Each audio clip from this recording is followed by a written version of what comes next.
A new poll carried out in the middle of the Rwanda bill chaos shows Conservative voters have little faith in the Prime Minister's promise to deal with immigration.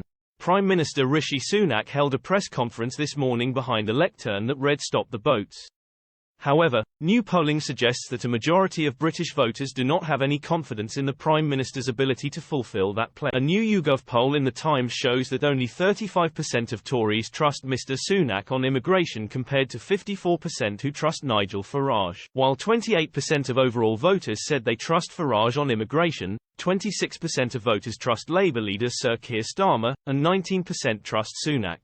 The survey, which spoke to 2,092 adults on January 16 and 17, was carried out in the middle of the parliamentary chaos this week as MPs voted on his flagship Rwanda bill.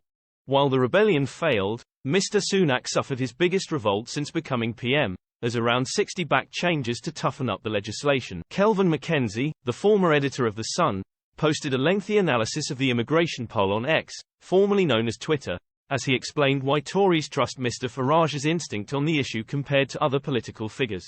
Mackenzie highlighted the case of Iays Sadala, a terrorist who murdered 3 men in a reading park in 2020. The case has been in the news again this week after the opening of an inquest into the murders.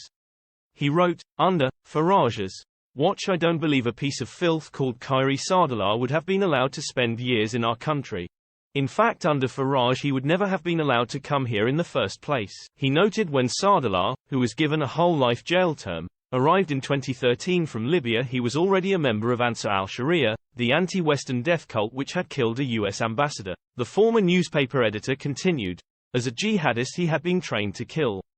There then followed years of violent behavior, drugs, and convictions for assault. But he was never deported. While in jail he spends time with a radical preacher. 15 days after leaving he goes to a park in Forbury Gardens, Reading, where 3 male friends are enjoying a summer evening. Shouting Allahu Akbar, he murders all 3 by stabbing each of them just once in the neck. He had been trained to kill back. My question is, how did a drug-taking, violent criminal with jihadist background spend 7 years here without anybody, saying we should kick him out? Apparently the Home Office thought Libya too dangerous for him. A park in Reading proved too dangerous for 3. Mr Mackenzie said that the stories like Sadala are the reason why Tories are so behind in the polls and why Farage has our confidence.